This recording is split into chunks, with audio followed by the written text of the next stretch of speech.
rendez-vous est respecté, mesdames et messieurs. Dimanche, c'est Info 7. Aujourd'hui, j'ai le réel plaisir, je vais dire doublement plaisir. Moi, ça me fait toujours un grand plaisir quand je reçois une dame sur mon plateau, dans mon plateau. Aujourd'hui, je reçois Mami Kankou, qui est cadre du FCC. Et avec elle, comme à l'accoutumée, mesdames et messieurs, nous allons décortiquer le temps fort de l'actualité qui, cette semaine, vous le savez, toujours marqué par le coronavirus. Et ce qui s'est passé avec le Gundu Dia Congo et évidemment l'actualité qui continue à faire le buzz, eh c'est l'arrestation du directeur du cabinet du chef de l'État, Vital Kamerhe. Très heureuse de vous recevoir, Mami Kankou. Merci de m'avoir invité. Je reçois quelqu'un du FCC et moi je suis le relais avec cette population.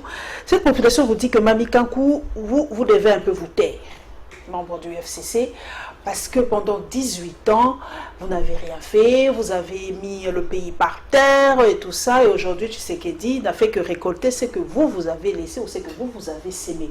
Est-ce qu'aujourd'hui, les membres ou les cadres du FCC n'ont pas droit à la parole aujourd'hui? Est-ce que nous ne devons pas vous recevoir? Est-ce que vous ne devez plus rien dire aujourd'hui? Merci pour cette question pertinente. Je dirais qu'on ne peut pas nous ravir la parole. D'abord parce qu'en tant que citoyens congolais, nous avons nos droits de nous exprimer comme tout autre Congolais. Et ne pas reconnaître le travail fait par Kabila durant 18 ans, c'est une ingratitude qui n'apporterait pas la bénédiction au pays. Parce qu'aujourd'hui, si nous voyons la justice travailler, ce n'est que la continuité de l'appareil judiciaire. Nous voyons la continuité de la gestion de l'État. Le président Kabila a fait ce qu'il pouvait faire, et nous pouvons lui dire merci par rapport à tout ce qu'il a fait. Entre autres, nous avons le président Kabila a laissé à son successeur une armée forte, classée parmi la 10e armée de l'Afrique. Donc c'est une armée forte. Il a modernisé la police. Nous savons qu'avant l'entrée et l'arrivée du président Joseph Kabila, il n'y avait pas de police. Aujourd'hui, les Congolais peuvent dire qu'il y a une police qui existe et qui assure d'une manière ou d'une autre la sécurité de fils et filles congolais. Le président Kabila a laissé dans le caisse du trésor public plus d'1,2 milliard de dollars et plus de 2 milliards dans la caisse stratégique. C'est vrai ça? C'est vrai, c'est vérifiable et les membres du CACH, ceux qui ont pris le pouvoir, peuvent en témoigner et le certifier. Une personne qui n'a rien fait ne pouvait pas laisser une somme d'argent et dans la caisse du trésor public et dans la caisse stratégique. Et nous avons organisé les élections par nos moyens propres. Une personne qui n'a rien fait, comment il a pu organiser les élections, non pas par des moyens alloués par l'étranger, mais nos moyens, nos fonds propres. Une personne qui n'a rien fait, comment on a eu la stabilité de devises étrangères, comment il n'y a pas eu de pénurie des aliments alimentaire, une personne qui n'a rien fait, comment nous avons vécu en sécurité dans cette capitale, s'il faut parler de la capitale congolaise, et pourquoi pas d'autres provinces à travers le pays. Le président Kabila a fait, il a réhabilité les routes, il a réhabilité la nationale numéro 1, numéro 2, le président Kabila a assuré la sécurité et l'intégrité territoriale, nous devons lui dire merci, et le président Kabila a hérité un pays à problème. 2006, 2011, 2001, le Congo est un pays à problème divisé. Contrairement au président actuel, notre président Félix Tshisekedi, qui a hérité un pays avec une somme d'argent dans la caisse de l'État et même dans la caisse stratégique. Il faudrait lui être reconnaissant. S'il n'avait rien fait, on n'allait pas scolariser nos enfants. Nos enfants étudient. Il n'y a pas eu de années blanches. Le président Kabila a dû faire quelque chose et surtout... La gratuité de l'enseignement, vous ne l'avez pas mise en application. Ça, c'est une des mesures... C'est dans le processus de la continuité de l'État. Dès qu'il est arrivé, il a rendu vraiment faisable ou praticable la gratuité de l'enseignement. Je ne suis pas venue critiquer le bilan de 100 jours du chef de l'État, déjà qui accuse beaucoup de ratés par rapport à la saga judiciaire que nous sommes en train de vivre. Mais si le président Félix a pu lancer la gratuité scolaire, parce qu'il a trouvé quelque chose dans la caisse de l'État lui permettant d'assurer la continuité de l'État, le social et même lancer le 100 jours. Et dans la gratuité scolaire. Ces 100 jours-là proviennent de ces frais. Bien sûr, parce qu'il y a de l'argent laissé dans la caisse de l'État. On ne pouvait pas le laisser un pays bredouille sans rien du tout. On a été de bonne foi par la gestion de notre président. Et Madame Paulette, laisse-moi te rappeler que sous le président Kabila en 2011, nous étions sortis du pays de pays pauvres très endettés. Pour sortir de pays pauvres très endettés, il faudrait une bonne gestion. Ce sont des conditions imposées par la communauté internationale. Pour que vous puissiez sortir de pays pauvres très endettés, on exige la bonne gestion. Et si nous en sommes sortis, c'est carrément clair parce qu'il y a une bonne gestion. Il faudrait le reconnaître quand même. Il s'est battu pour l'intégrité territoriale, pour la souveraineté de l'État. Ça, ce sont des acquis. Les acquis de Joseph Kabila, c'est comme les acquis de Mobutu. Les acquis de Mobutu, aujourd'hui, on en reparle comme l'intégrité du territoire. C'était vraiment un des grands acquis du maréchal Mobutu à l'époque. Et le président Kabila est venu nous avons la manie de tout effacer, de tout oublier.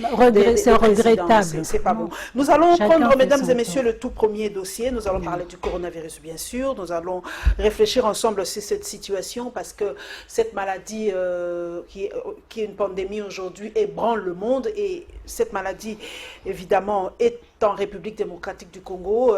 Nous sommes déjà à plus de 200 cas en République démocratique du Congo et vous le savez aussi que le gouvernement et le gouverneur de la ville de Kinshasa avaient décidé le confinement de la commune de Lagombe et nos reporters, nos caméramens sont descendus sur le terrain pour établir un peu ce constat, voir un peu comment ça se passe, le confinement et l'accès dans la commune de Lagombe.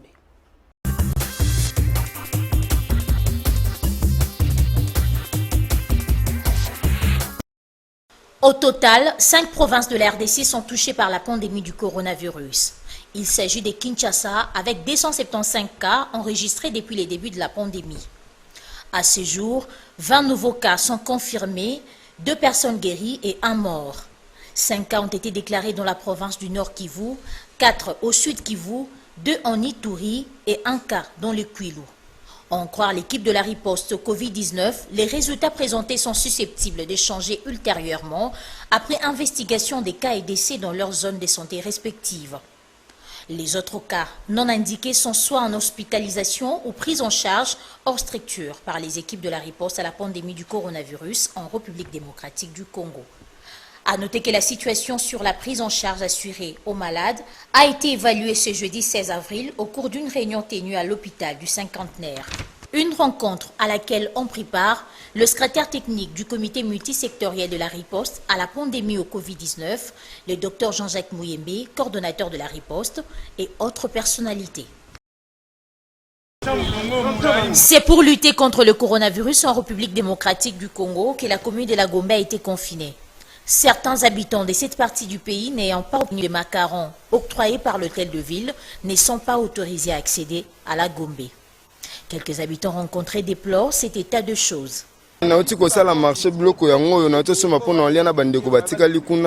moya kote zate mena bimaki me kokote komenga difficile carte na ngape na ngo ya lecteur a eza carte ya Gombe ya commune de la Gombe to bima mikolo nyoso te lelo ne na moni ke te amake provision za ki na ndaku esili il faut na zwata mbongo mona so batama papoto bandenge ni nateka po bana bae bandenge ni ya kolia balobi moya to lekeza naza na maladi liso yo sala nga passe na lalite na bengi munganga nga ophtalmologue ayebisinga na ya avant 12 ans na mama yem.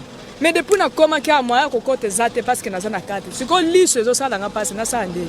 Pour rappel, la commune de la Gombe a été confinée afin d'éviter la contamination rapide du Covid-19. Des dispositions sanitaires ont été également prises pour empêcher la propagation.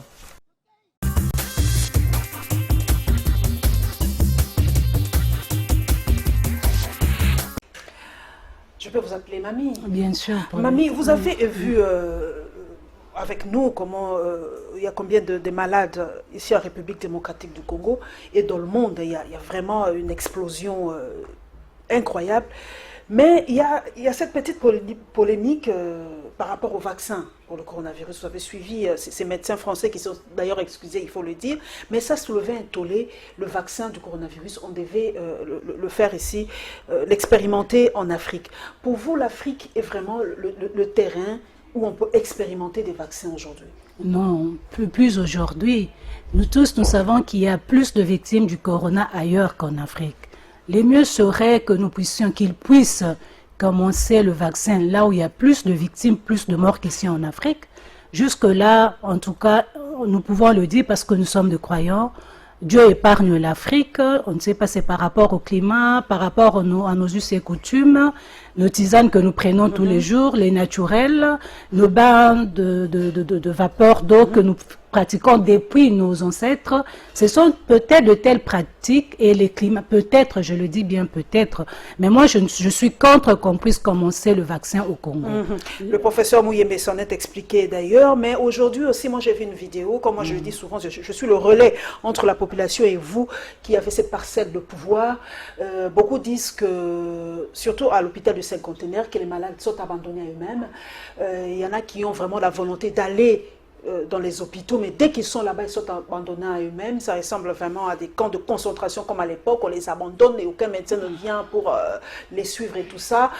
Qu'est-ce que vous en pensez, vous? Est-ce que vous avez déjà appris cela, ou vous avez un cas de coronavirus dans votre entourage qui s'est plaint ou en fait, nous les suivons tous à travers les réseaux sociaux, le média, mais seulement il faudrait insister à l'équipe le task force qui travaille sur le corona. Ils doivent accepter les contributions des autres. Le FCC a émis 10 propositions dans la lutte contre le coronavirus. Je crois que le ministre de la Santé, M. Eteni, il ne tient pas compte d'autres propositions. Il faudrait tenir compte des autres propositions. Nous avons donné des propositions très claires, salutaires et très pratiques. Comme par exemple, vous pouvez nous en dire deux, par exemple. Le FCC par exemple, sur le déficit communicationnel. Ah, il faudrait largement informer la population sur la réalité du coronavirus et comment respecter le geste barrière, la communication, et non plus politiser l'affaire. Ce sont des propositions du FCC communiquées par notre coordonnateur Néhémie Mouilania, le maître Néhémie Mouilania. Nous devons mettre en contribution toutes les intelligences, et surtout qu'en ce moment, nous travaillons en union sacrée. Nous, le FCC, nous sommes en coalition avec le CAJ. Il faudrait mettre en contribution toutes les intelligences de la coalition et doter aussi les gouvernements de moyens pour accompagner entre autres le ministre, le task force pour lutter contre le corona. Et doter les gouvernements de moyens, nous reviendrons à dire qu'il faudrait permettre à ce qu'il y ait la tenue du congrès. Il ne faut pas avoir peur de la tenue du congrès. Mamie, il faudrait une loi pour accompagner les mesures du président. Tout ça, c'est dans la logique et dans la lutte contre le coronavirus. Vous avez soulevé un point très capital, c'est la politisation du Covid-19. Nous avons vu en France, moi j'aime les parallélismes, quand je vois par exemple le président Macron faire appel à toutes les forces, même au professeur Raoult Didier qui a été incriminé par d'autres scientifiques, mais le président Macron a fait l'effort d'aller vers le professeur Raoult pour avoir des éléments.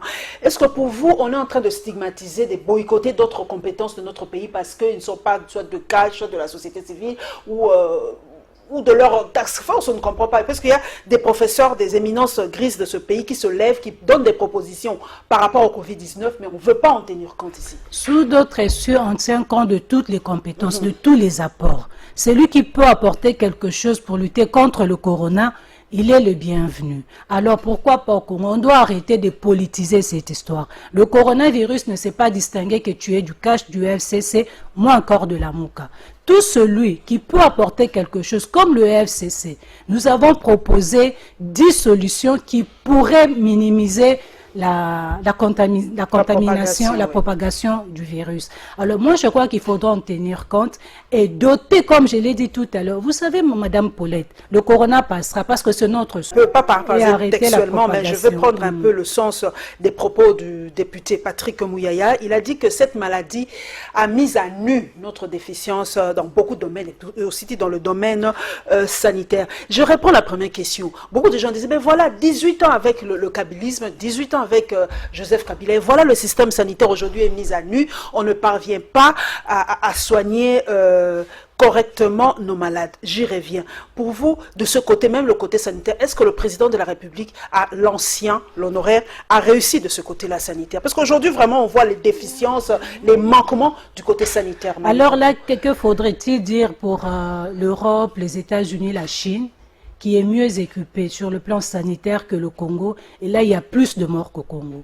Vous pensez que les victimes du corona ne sont que par rapport au déficit sanitaire? Je ne pense pas. Je ne pense pas. Le corona, c'est autre chose. Le corona, voilà pourquoi j'ai dit tout à l'heure, il faudrait permettre à la contribution de tout un chacun. Et la contribution au moment actuel, ce n'est pas dans les critiques vaines, pour jeter encore la pierre sur le président honoraire.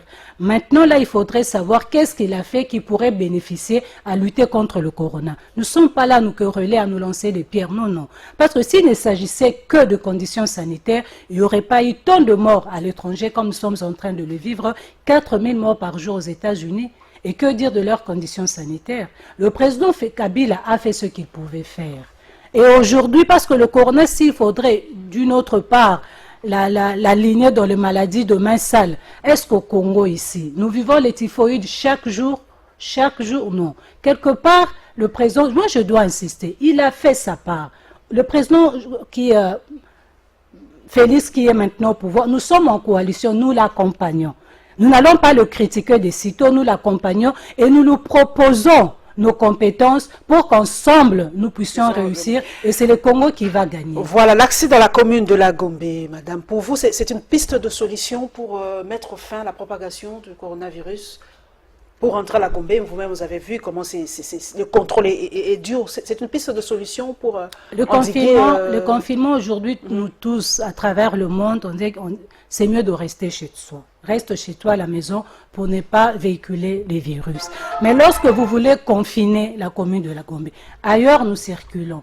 Et tout à l'heure, nous venons de suivre dans votre élément, il y a de ceux-là de la Gombe qui sortent aussi, qui vont dans d'autres communes pour se faire soigner, pour s'approvisionner. Et si ceux-là qui sont en Gombe sortent, attrapent encore les virus. Moi, je crois que le confinement devrait, comme l'a été décidé avant par le gouverneur de la ville, il fallait maintenir la décision. De toute la ville. Confiner toute la ville et désinfecter toute la ville, tous les lieux publics et même dans les maisons.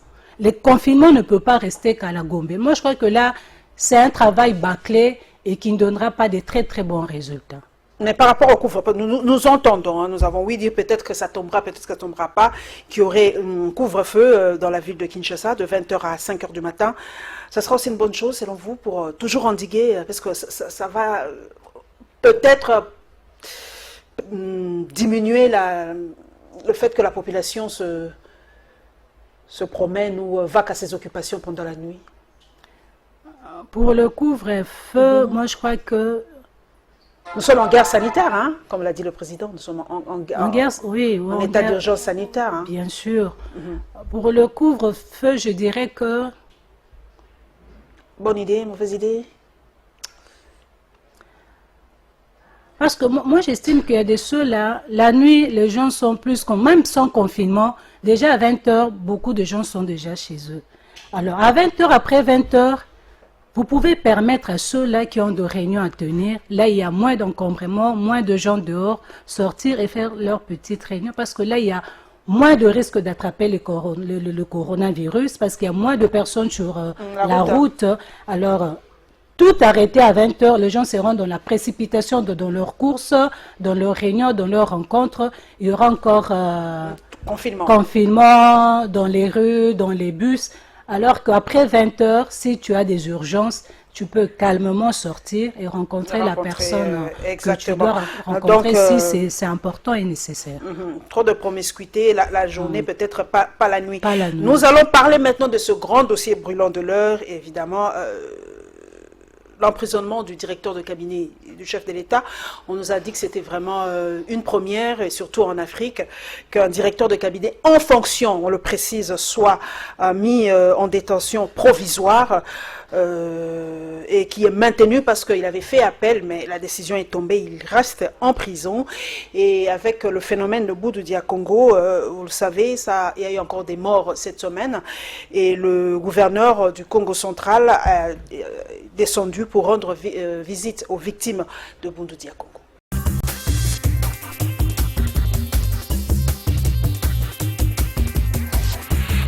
Une fois de plus, Vital Kamerhe n'obtiendra pas du tribunal de grande instance de Kinshasa Matete une liberté provisoire. À la base, la découverte par ce tribunal des indices de culpabilité relatifs aux soupçons de détournement des fonds alloués au programme d'urgence. Vital Kamerhe continue cependant de rejeter en bloc toutes les accusations mises à sa charge par la justice. Celles-ci portent notamment sur les détournements des fonds publics, en passant par le mécanisme d'attribution de marchés publics de gré à gré à des entreprises fictives dont Samibo Congo et Trad Plus. Pour Kamerhe, tous les marchés publics qui existent entre la République et les tierces ont été hérités du gouvernement Tshibala. Il ajoute qu'aucun contrat de passation de marché public de gré à gré ne porte sa signature. Aussi pour Kamerhe, il n'est pas de la responsabilité d'un directeur de cabinet du chef de l'État de son État de suivre l'affectation des fonds payés directement par la banque dans les comptes des dites entreprises. Et de préciser qu'il existe toute une équipe qui était chargée de la supervision des travaux dont font partie le ministre en fonction.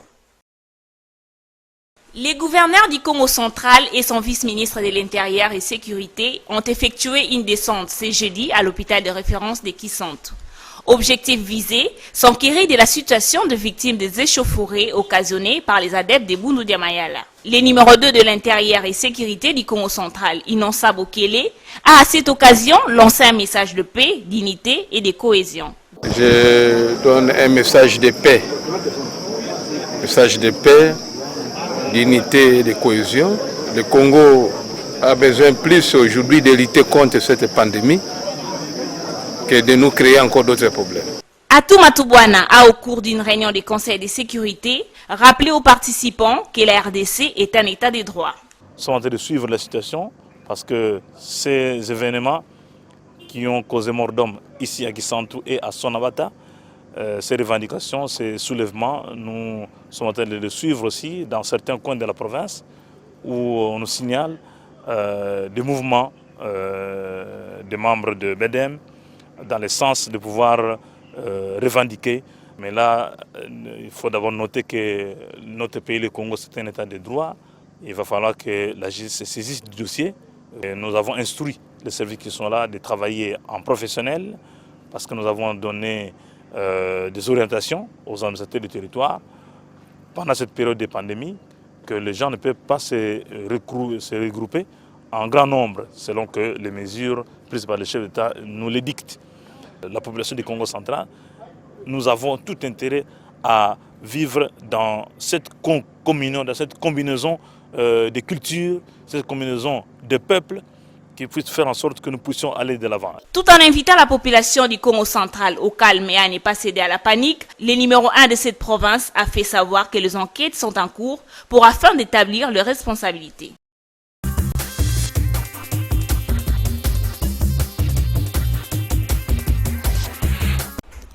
Mami Kankou, nous avons suivi ces éléments. Les indices de culpabilité par rapport à Vital Kamerhe sont là. Donc c'est pour ça qu'on l'a maintenu en détention provisoire. Mais lui aussi, il a des moyens pour rétorquer. C'est ça la justice. Il a dit en tout cas que les marchés publics, il a hérité du gouvernement Tshibala. Donc quand vous étiez encore au pouvoir. Donc lui, il n'a rien fait d'extraordinaire. Il n'a fait qu'hériter. C'est ça la continuité de l'État, comme tu l'avais si bien dit. Il n'a fait qu'hériter des marchés sous Tshibala.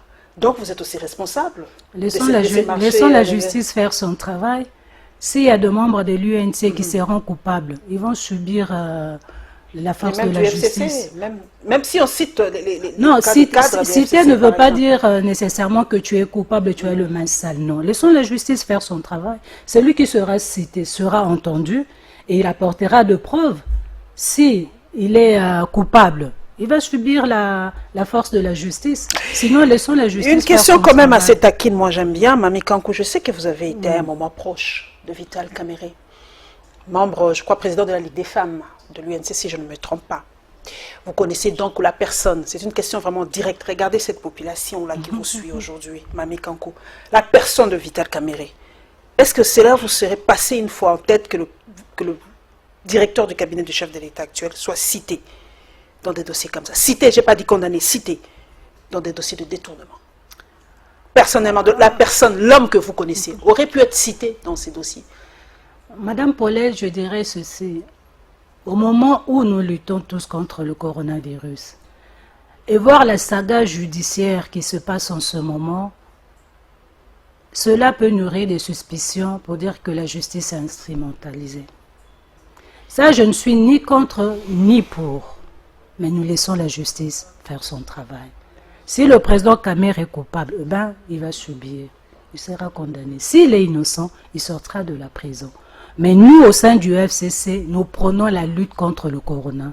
Nous n'allons pas exposer la population ainsi comme ça se fait maintenant.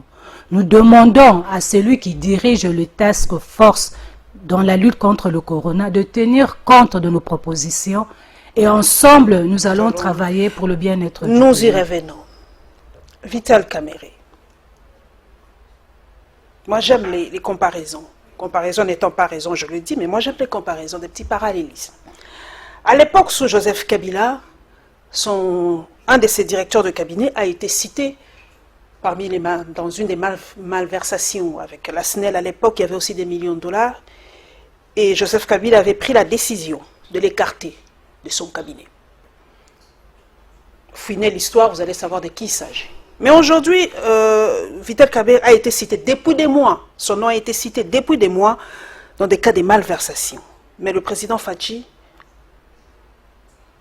peut-être l'avait soutenu, peut-être l'avait dédonné, on ne sait pas.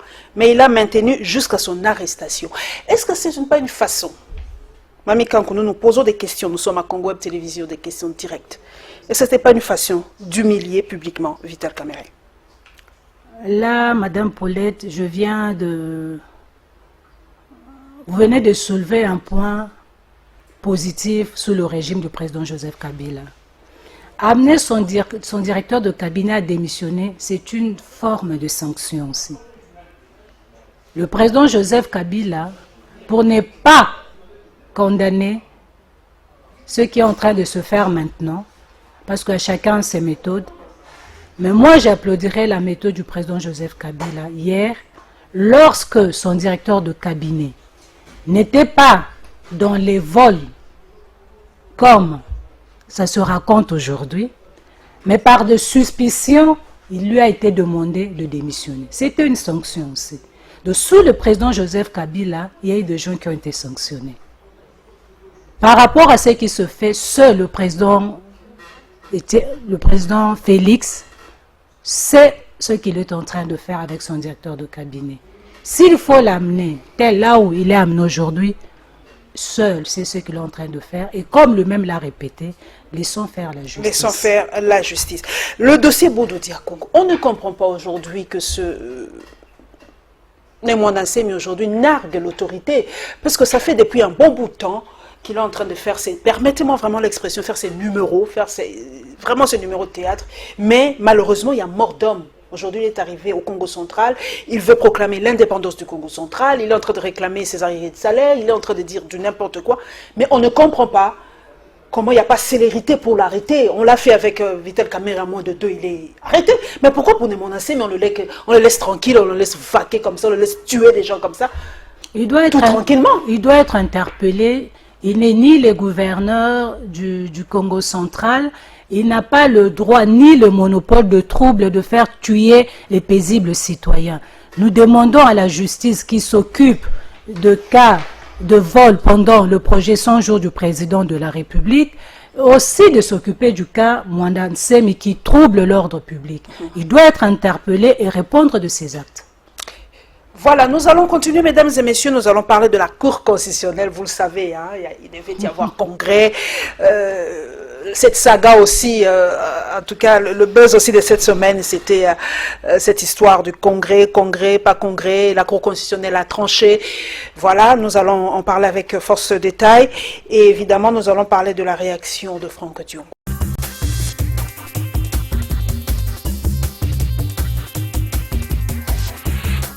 Dans son arrêt rendu ce lundi, la Cour constitutionnelle relève d'abord le fait que le chef de l'État avait mené une concertation avec les autres chefs de corps, les présidents de 2 chambres du Parlement et le Premier ministre, avant de prendre son ordonnance proclamant l'état d'urgence. La base légale est l'article 85 de la Constitution. La Cour constitutionnelle relève également que l'ordonnance présidentielle fait référence à l'arrêt rendu en 2007 par la Cour suprême de justice.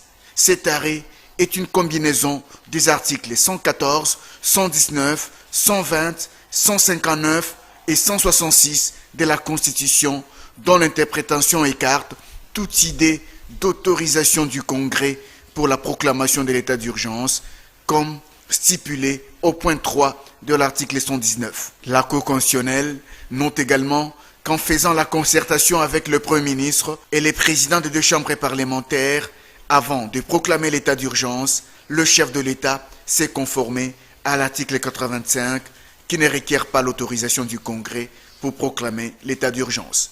C'est donc à bon droit que l'ordonnance du 24 mars 2020 portant proclamation de l'état d'urgence sanitaire s'est référée à l'arrêt jurisprudentiel de 2007. La Cour constitutionnelle arrête donc que n'ayant pas saisi le Congrès en l'espèce, le chef de l'État n'a pas violé la Constitution pour avoir usé de l'alternative qui lui est reconnue par l'article 85 de la Constitution. Aussi, le fait que l'ordonnance proclame à la fois l'état d'urgence et énumère les mesures irrélatives d'application immédiate pour protéger la santé de la population ne déroge en rien à la Constitution. Enfin, la Cour constitutionnelle est revenue sur une situation de fait liée à la suspension des travaux du Parlement comme offrant l'option au président de la République de parer à l'urgence. Les 2 présidents de chambre ayant violé et la Constitution et le droit de la République et le règlement intérieur avaient suspendu le plénière de l'Assemblée nationale sans pour autant avoir l'aval de la plénière qui est l'organe suprême de chaque organe de délibérant et de l'Assemblée nationale et du Sénat. 4e grief, le refus volontaire de voter la loi de mise en application, des mesures d'application de l'état d'urgence. Parce que pour la Constitution, ils devaient se réunir directement, chaque chambre à sa manière et à son temps. Mais ils ont délibérément refusé. Parce qu'il y a eu violation de la Constitution, parce qu'il y a eu commission des infractions et que nous sommes en état d'urgence, ils connaissent qu'on ne peut pas convoquer un congrès en état d'urgence. Cette méconnaissance de la loi commande à ce que, de toute urgence, que le procureur général de la République, le procureur général, que la Cour de cassation, puisse de toute urgence en procédure de flagrance arrêter l'honorable Tambwe Mwamba et Janine Bambunda pour les juger à flagrance. Il arrivait que le procureur général de la Cour de cassation ne les arrête pas en flagrance, mais il y a deuxième solution, que les 2 plénières de 2 chambres puissent les destituer de sorte que ils soient remplacés. S'il y a complicité encore que cela n'est pas fait, après l'état d'urgence, que le président de la République puisse dissoudre l'Assemblée nationale. Parce que la preuve de la crise persistante est là.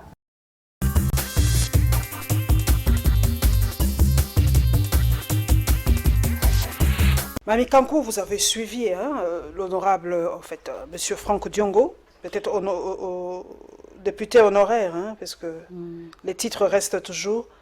Ce qui m'a frappé, il demande l'arrestation, vraiment en flagrance, de 2 présidents, Janine Bambunda et Tambwe Mwamba, parce que, selon lui, on doit les arrêter.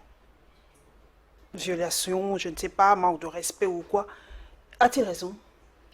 Madame Paulette, l'heure est dans certaines priorités et non pas dans les discours populistes et non pas pousser les gens à se battre, à se quereller pour ne rien donner, ne rien aboutir.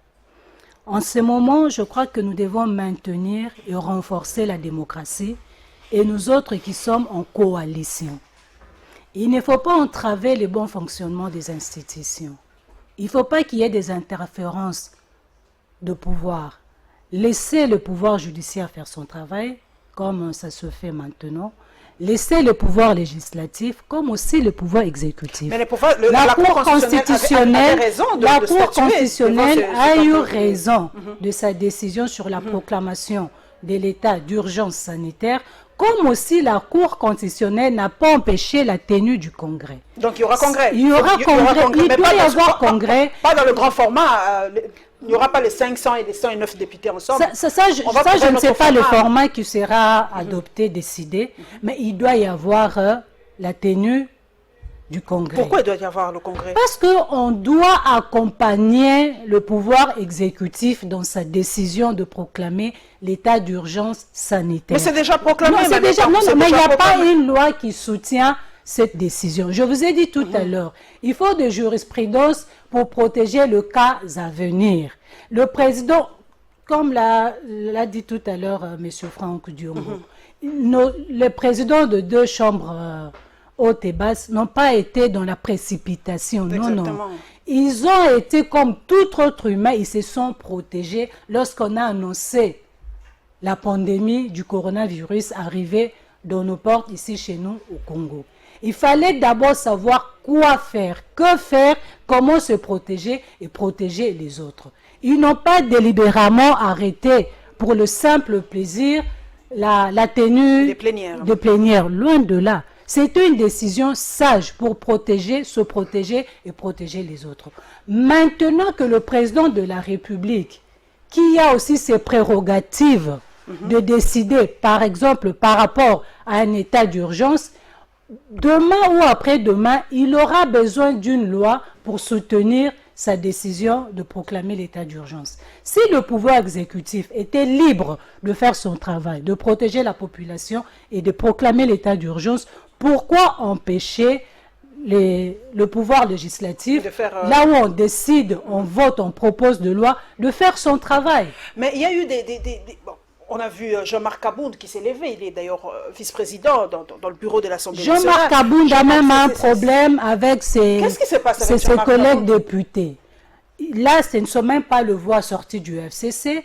Nous avons lu M. Christian Mwando, Jean-Jacques Mamba, des paroles, des propos qu'ils ont tenus par rapport à la déclaration de Jean-Marc Kabound. Il doit prouver à ses collègues d'où vient le montant de 7 millions qu'il a proclamé tout haut. Nous ne sommes pas au moment du populisme. Moins encore de moment à faire des discours électoraux.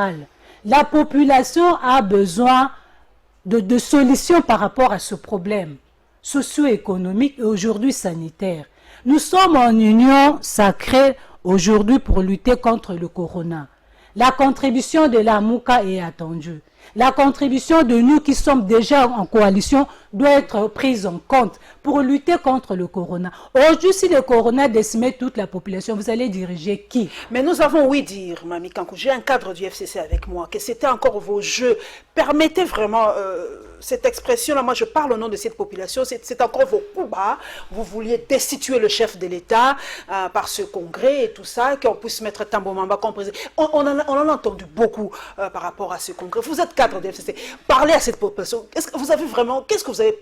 Pourquoi vous vous battiez pour qu'il y ait ce congrès, coûte que coûte, mano militari qu'il y ait ce congrès? Jean-Marc a dévié vos coups, il a dit non, il y a quelque chose de très louche. Il ne faut pas tenir ce langage, Madame Paulette. Moi, je vous pose cette question mais répétez à cette population, pourquoi vous vous battez bec et ongle pour qu'il y ait ce congrès? Est-ce qu'il devait y avoir destitution du chef de l'État pour violation de la Constitution? Madame Paulette, laissez-moi vous répondre. Laissez-moi comme président de la République. La population congolaise à plus de 90% est croyante. Le Seigneur Jésus-Christ lui-même, qu'est-ce qu'il a dit? Je reviendrai comme un voleur pour surprendre les gens.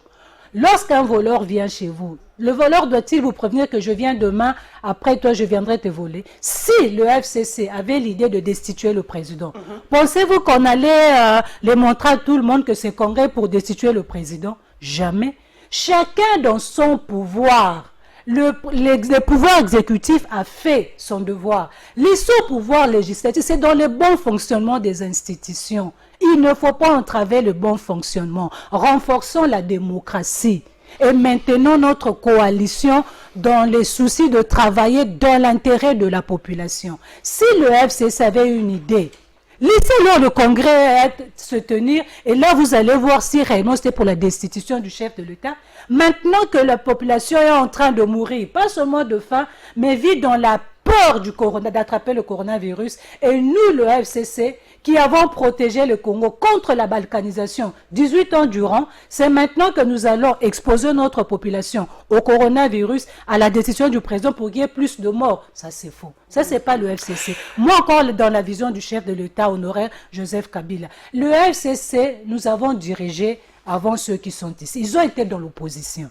Alors qu'ils doivent chercher à bénéficier de nos capacités, de nos compétences. Ça se fait partout. Nous avons vu Macron appeler François Hollande et Sarkozy pour leur contribution intellectuelle, leurs compétences, pour savoir lutter contre le corona. Et si au Congo, nous demandons aujourd'hui, j'ai suivi le Conseil des ministres, ils doivent revoir même le budget annuel de l'État. Alors que les FCC avaient déjà sonné l'alarme, avaient tiré la sonnette d'alarme pour dire que ce n'était pas réaliste ce montant-là. Pourquoi on l'avait dit? Non pas pour faire souffrir la population, parce que nous avons géré avant nous. Nous connaissons comment les choses se font. Qu'est-ce qu'il dit? Si vous allez quelque part dans un village et que les gens dansent par le pied gauche, il faudrait imiter. Il faudrait imiter. Et la bouche d'un vieillard, c'est vrai, ça peut sentir mauvais, mais c'est la sagesse, l'expérience qui sort de cette bouche. Le FCC a dirigé avant. Et nous sommes des très bonnes fois manifestés par le président Joseph Kabila à organiser les élections et à laisser le montant que j'ai cité tout à l'heure dans le caisse du Trésor public et stratégique pour aider le successeur à bien faire fonctionner, à bien travailler. Et c'est maintenant que nous-mêmes, nous allons nous dédire et destituer, parce que nous sommes en coalition. Aujourd'hui, nous tous, nous voulons le bien-être. Comment se porte d'abord cette coalition? Parce que déjà, entre UNC et l'UDPS, il y a déjà des frictions. Nous avons vu d'ailleurs le président Vital Kamerhe appeler ses partisans au calme. Il y a eu vraiment des propos dans tous les sens. Est-ce que cette coalition, Mami Kankou, va s'en sortir malgré tout? Il n'y a que des crises. Est-ce qu'on vous tiendrait comme ça jusqu'en 2023? Madame Paulette, déjà au sein du FCC, il n'y a pas de crise. S'il y a une crise au sein du CACH, pas au sein du FCC.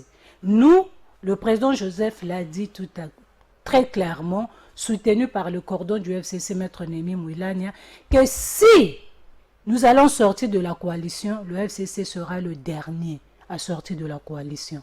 Parce qu'aujourd'hui, c'est une fierté pour nous, pour le président Joseph Kabila, d'avoir organisé les élections avec le fonds propre. Et il y a eu l'alternance au sommet de l'État. Et ce n'était pas un candidat du FCC qui a gagné, mais un candidat de l'opposition, et que nous vous avons accepté d'accompagner pour le bien-être de la population, pour le développement du pays. Ce n'est pas aujourd'hui que nous allons mettre le bâton sur le roue contre le président Fachi. Si au sein du FCC, il n'y a pas de crise, et au sein du CACH, il y a crise, en tout cas... Vous ne jouez pas le médiateur? Vous ne voulez pas jouer au médiateur pour essayer d'arranger? Si on nous le permet, si on nous le demande, il n'y aura pas de problème. Pourquoi pas? Nous allons jouer au médiateur, il n'y aura pas de problème. Si on nous le demande, mais seulement que le président Félix, je l'ai écrit plusieurs fois sur Twitter, les plus grands alliés du président Félix devrait être le président Joseph Kabila. Mais il ne tweete plus, le président de la République ne tweete plus. Ben oui. Il ne tweete plus depuis qu'il est président de la République, il n'a jamais tweeté.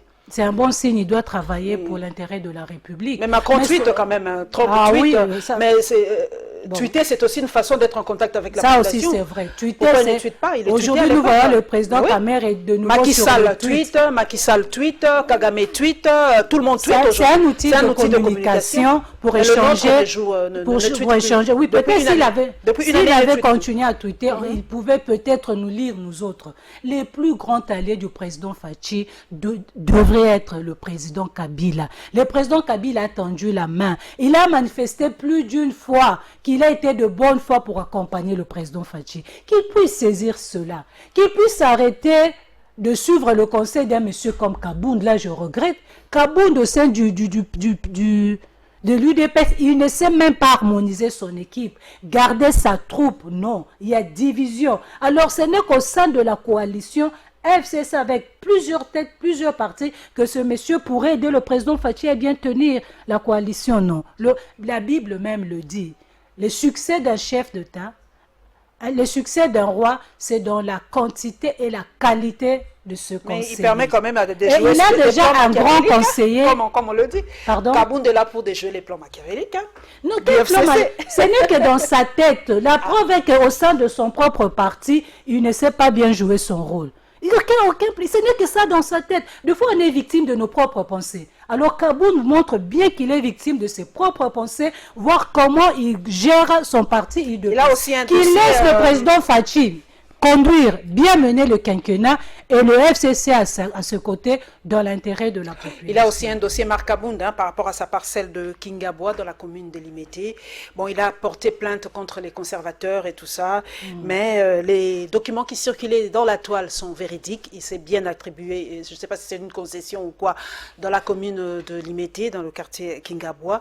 Mais non, lui aussi a porté plainte contre les... que c'est le seul. On ne continuera pas à compter. Voilà, donc comme la justice est en train de fouiner aujourd'hui, on a de sortir des dossiers. Vous le savez, mesdames et messieurs, il y a encore celui de Logefrem qui a été cité, qui doit répondre auprès de la justice. Donc d'ici 5 ans, on aura vraiment des dossiers...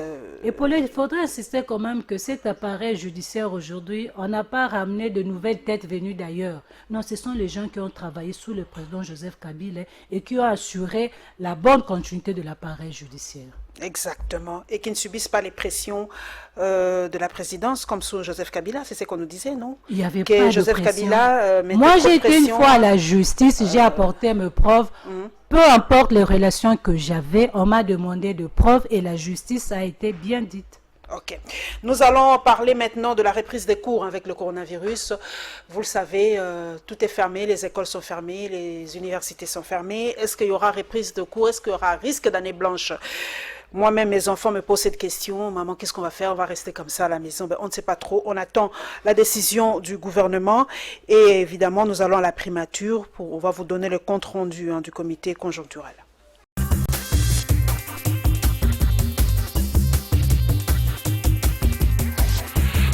Sujet de la note de conjoncture, nous avons constaté que le taux de change est resté plus ou moins stable, en tout cas stable sur le marché parallèle et à l'interbancaire, il y a quand même eu une petite dépréciation du franc congolais par rapport au dollar américain. Nous avons atteint le taux d'inflation de 5,7% sur un objectif annuel de 8%.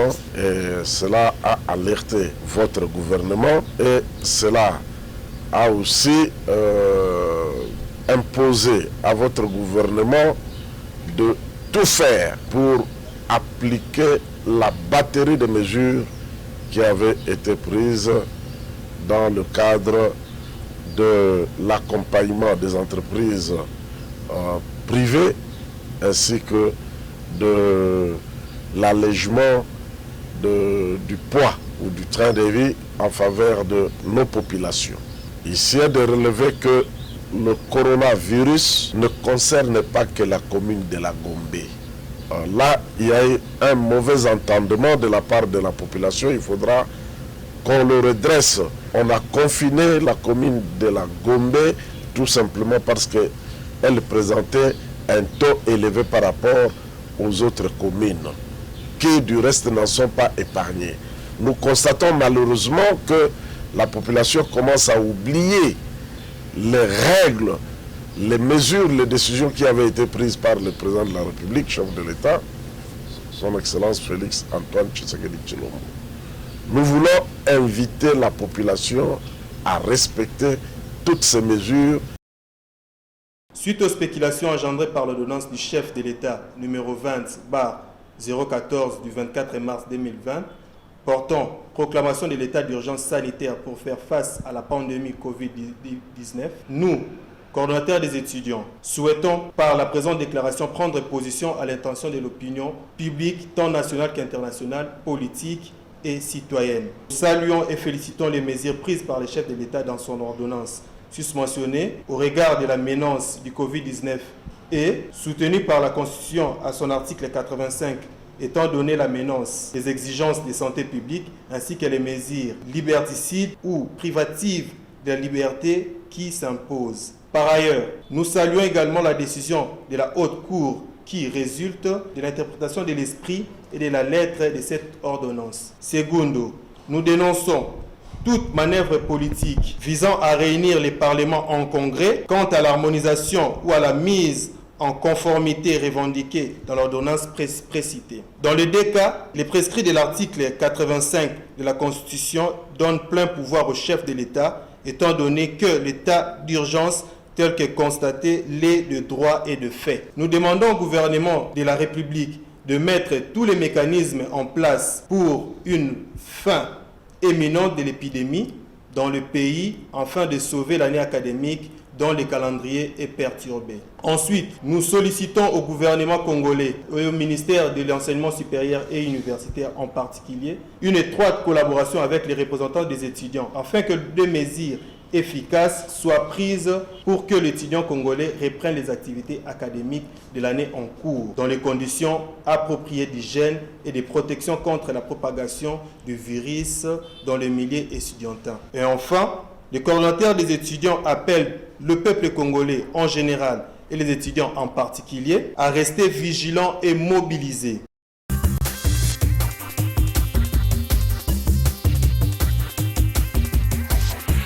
Mami Kankou, nous avons suivi le compte-rendu du comité conjoncturel. Moi, j'ai retenu le fait que le ministre du Budget, Bodomayo, a fustigé le fait que la population commence à perdre un peu l'application des gestes barrières. Pourquoi? En à peine quelques semaines, on oublie. Et pourtant, le Covid est bien là, le Covid-19 est bien là. Bon, il faudrait continuer à insister sur le geste barrière, entrer dans les faits, dans le fin fond de comment on appelle des quartiers, des communes, quartiers, de périphérie et tout, pour que les gens puissent comprendre les dangers du corona. Il faudrait continuer. Même la foi vient de ce qu'on entend. La répétition est la mère de la science. Il faudrait continuer, répéter, interpeller la population. Elle doit se protéger. Elle ne doit pas arrêter de respecter le geste barrière. La population doit savoir que le corona existe et elle doit se protéger de ces virus pour arrêter sa propagation et continuer à vaquer nos occupations. Madame Mami Kankou, vous êtes une femme, une maman et tout ça. On dit aussi, celui qui éduque une femme éduque toute une nation. Comment faire pour vraiment, pratiquement, éduquer les enfants par rapport à ce coronavirus? Parce que les enfants, on n'est pas avec eux 24 sur 24, les enfants sortent, 2 fois jouer, tout ça. Comment vous faites pratiquement avec vos propres enfants par rapport au corona? Qu'est-ce que vous leur dites? Moi, j'aime les exemples pratiques. Par exemple, chez moi à la maison, qu'est-ce que nous faisons? Les enfants sont presque isolés. Ils ne sont pas en contact avec les visiteurs, moins avec le travailleur. Ils sont isolés. Et ils savent qu'à chaque contact avec un visiteur, parce que nous sommes au Congo, en Afrique, tu ne peux pas, quelqu'un qui pointe devant ta porte, tu ne peux pas le chasser, il doit entrer. Mais quand la personne entre, le visiteur, tu te laves les mains, tu désinfectes les mains. Et pour les enfants, je leur dis pas de contact avec les visiteurs, restez à l'écart de tout ce qui se passe dans la distanciation sociale. La distanciation sociale. Et puis se laver régulièrement les mains. Et chez moi, j'ai instauré la prise de tisane chaque soir. Après, c'est ce que je fais chez moi, je dois le dire. Chaque 2 jours, nous sommes en train de faire l'inhalation avec des herbes naturelles. Nous faisons l'inhalation de la vapeur d'eau. Nous prenons des tisanes et puis nous changeons. Ce n'est pas le même de lundi à dimanche. Si lundi, nous avons pris la citronnelle, demain, il y a un mélange que j'ai fait dernièrement, c'était très bon. C'était la citronnelle, le basilic et avec le zeste de citron. Et après l'ébullition, vous mettez les jus de citron que vous avez mis à côté avec du miel. C'était très bon. Les enfants avaient beaucoup aimé. Donc, il y a la citronnelle, il y a le feuille d'eucalyptus que vous pouvez utiliser. Et comment on appelle ça encore? Le boulou-coutou. Chaque soir, avant de dormir, c'est mieux même le matin et le soir. Au réveil, les enfants le prennent.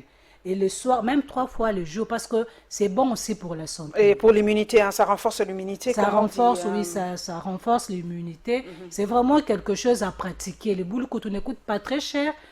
Voilà pourquoi dans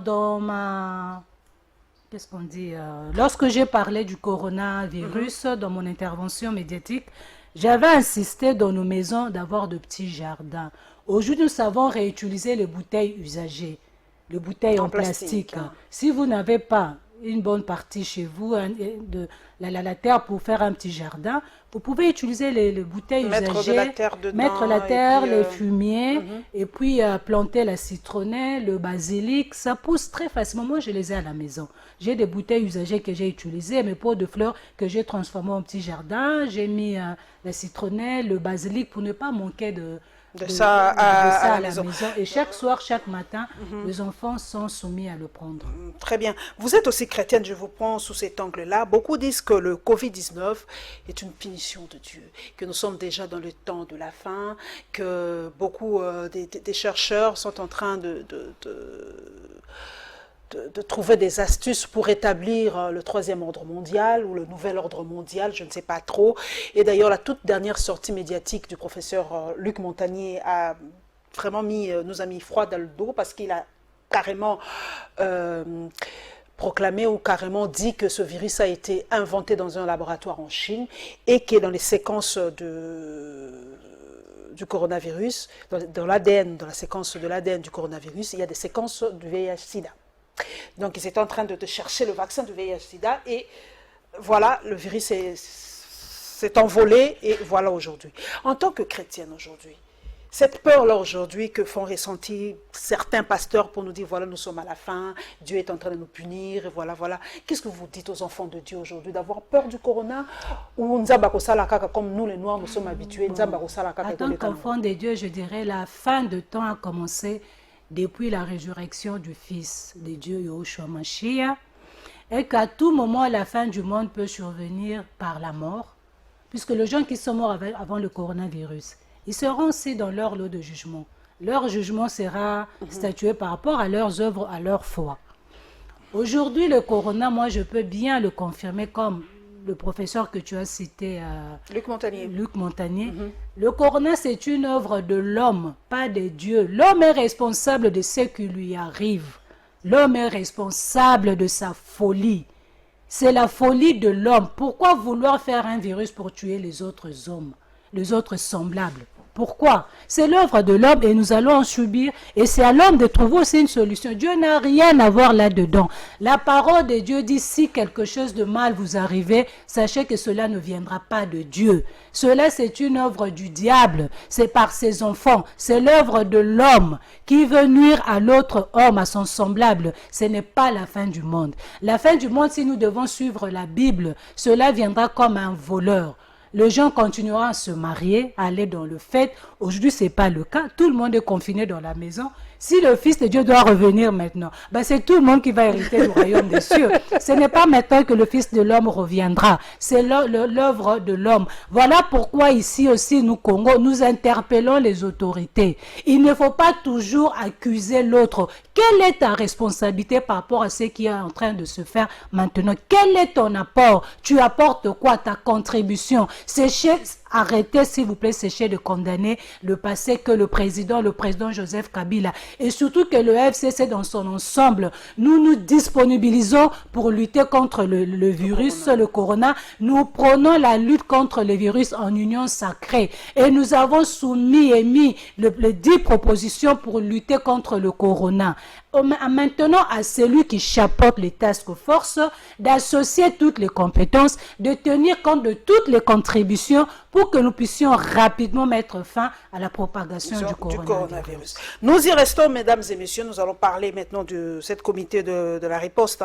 Ils sont rendus à la présidence de la République. Ils ont été reçus par le chef de l'État. Et nous allons aller dans un autre ministère, le ministère de la Coopération internationale, où le ministre Guillaume Anjolo a reçu quelques invités en audience.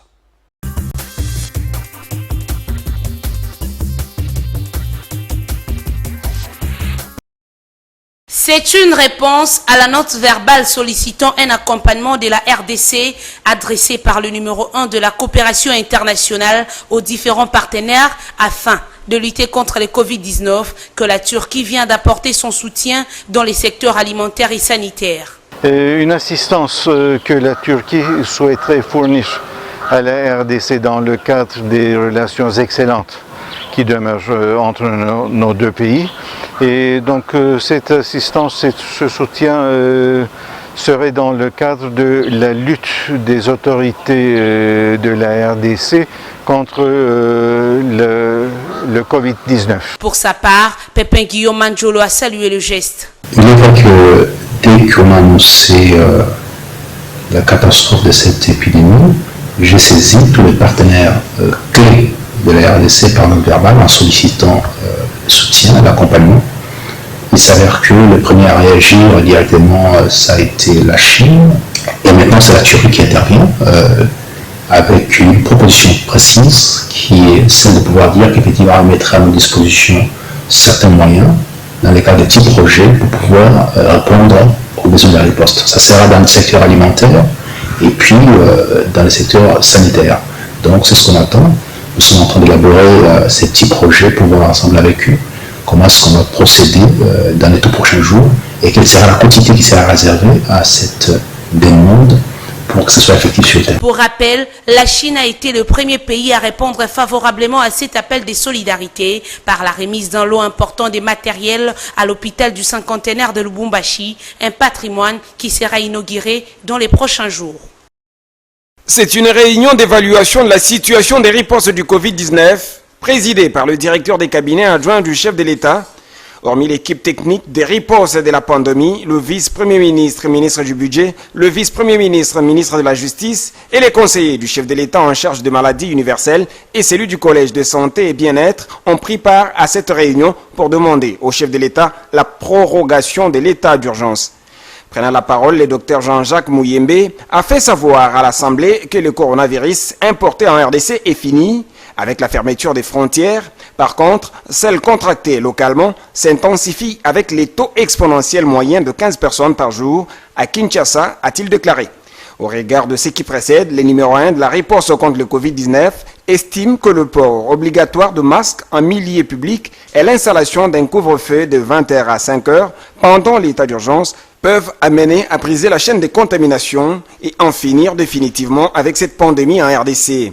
À cette occasion, le docteur Jean-Jacques Mouyembe a fait aussi part des difficultés auxquelles il fait face, notamment la non-mécanisation des techniciens des laboratoires de l'Institut national de recherche biomédicale INRB. La régulation en urgence de leur situation va trouver du répondant dans les camps du vice-premier ministre et ministre du Budget. Ainsi, Jean Baudouin Maillot dit attendre dans un bref délai de l'équipe de riposte la liste de ces techniciens de labo de l'INRB pour un traitement en toute diligence de leur dossier. À la fin de cette rencontre, une note technique a été remise au directeur de cabinet adjoint du chef de l'État, Eberhard Kolongele, afin de la faire parvenir au chef de l'État pour des mesures à prendre. Les Congolais doivent donc s'attendre à des mesures supplémentaires en vue de mettre fin au Covid-19 sur les sols congolais.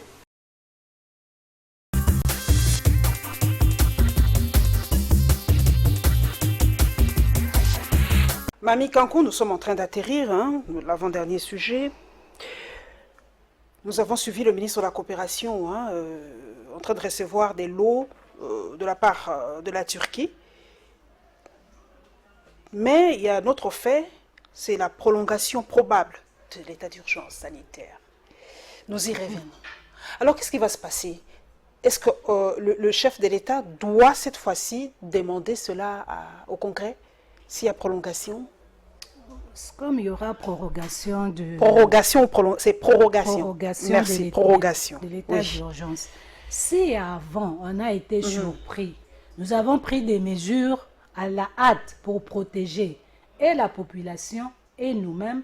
Maintenant que nous savons comment cela s'opère, quels sont les gestes barrières, je crois que le moment est venu que les choses fonctionnent normalement, dans le respect de textes légaux.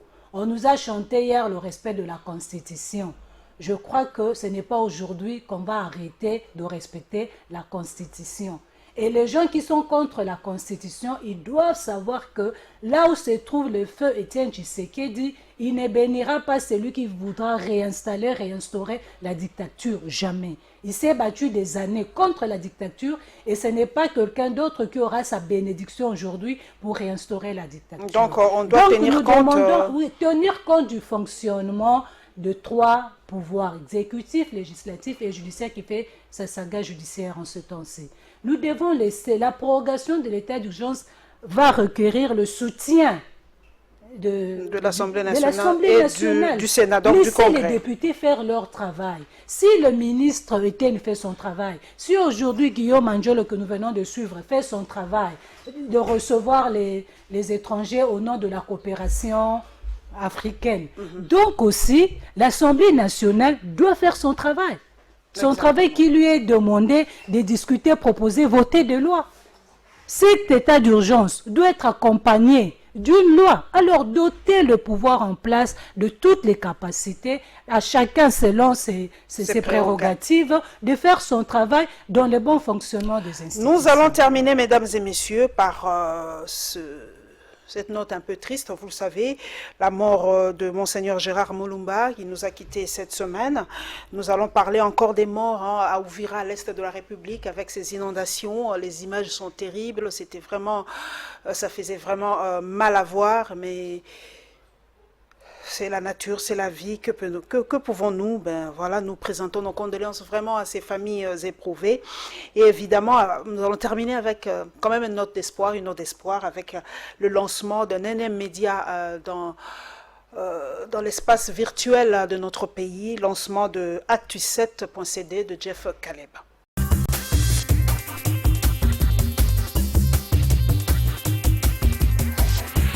C'est dans la matinée de ce mercredi 14 avril que la famille Tshisekedi a annoncé la mort du jeune frère du Sphinx délimité, Monseigneur Gérard Moulumba, chef de la maison civile. Des hommages fuisent de partout.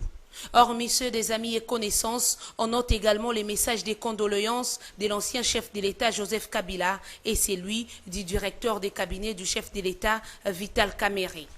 Dans son message, l'ancien chef de l'État a présenté ses condoléances à la famille éprouvée, particulièrement au chef de l'État. C'est avec stupéfaction et grand regret que je viens d'apprendre ce matin le décès de Monseigneur Gérard Moulumba, chef de la maison civile, de surcroît votre oncle paternel. Je partage la peine qui vous étreint en cette douloureuse circonstance, vous assure de mon soutien fraternel et présente à vous-même et à toute la famille éprouvée mes condoléances les plus profondes et les plus attristées. Que l'âme de l'illustre disparu repose en paix. De son côté, Vital Kamerhe, depuis sa cellule de prison Makala, dit être attristé par la mort de Monseigneur Gérard Moulumba, l'oncle paternel du président de la République. Pour rappel, Monseigneur Gérard Moulumba, chef de la maison civile, est mort ce mercredi 14 avril des suites de la maladie à coronavirus à l'âge de 72 ans. En cette période où la République démocratique du Congo est en état d'urgence, Dame la pluie vient de faire des exploits négatifs. À Uvira, dans la province du Sud Kivu, les dernières pluies diluviennes ont causé plusieurs dégâts. Au cours d'un face-à-face avec la presse, le gouverneur dresse un tableau sombre. Selon Théo Ngouabidje, le bilan provisoire fait état d'au moins 24 morts et plus de 3500 maisons détruites.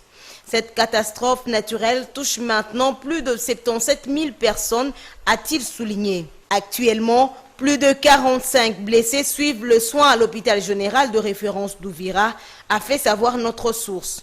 Le premier citoyen de la province du Sud Kivu rapporte aussi que les recherches se poursuivent pour retrouver les probables personnes disparues. Déjà, une équipe a été dépêchée sur place à Uvira pour s'enquérir de la situation, a laissé entendre Théo Ngouabidje. Selon l'autorité provinciale, le bilan pourrait être revu à la hausse. Il s'y est de noter que Dame la pluie a aussi causé des dégâts au Maniema, mais aussi dans le Tanganyika. Actu7.cd est désormais ouvert au public tant national qu'international. Ce nouveau-né dont la presse en ligne se veut un média au milieu du village. Son administrateur général rassure aux uns et aux autres une diffusion 24 heures sur 24. Nous sommes un média en ligne non aligné, loin de nous comparer avec les réseaux sociaux. Notre leitmotiv, c'est de travailler en toute liberté. Ici, pouvoir, opposition, société civile et personnalités indépendantes, chacun dit ce qu'il pense et nous les transmettons comme tels, suivant les codes d'éthique et de déontologie professionnelle. Moi et mon équipe travaillerons 7 jours sur 7 et 24 heures sur 24 sur toute l'actualité. C'est ici même qu'est tiré l'acronyme Actu7.cd. Ce média qui a comme ligne éditoriale le professionnalisme compte sur les acteurs des médias pour sa promotion. Je me réjouis de l'heureux aboutissement de ces projets. Je voudrais compter sur vous, les acteurs des médias, pour en faire la promotion afin qu'Actu7.cd soit effectivement une référence en information de première main dans tous les domaines. Le lancement de ce média en ligne intervient quelques jours après son départ de 7sur7.cd. Jeff Caleb s'est vu être suspendu de 7sur7 pour avoir diffusé sur un autre média un article ayant fait mention du détournement de 32 millions de dollars américains affectés aux travaux de 100 jours dans le Kasaï central qui impliquerait au premier rang John Tumba, actuel ministre de la formation professionnelle, a-t-il déclaré à la presse. Se voyant sacrifié, c'est lui qui était l'un des hommes forts de 7sur7.cd a décidé de claquer la porte du dit média pour se choisir aujourd'hui la direction de Actu7.cd.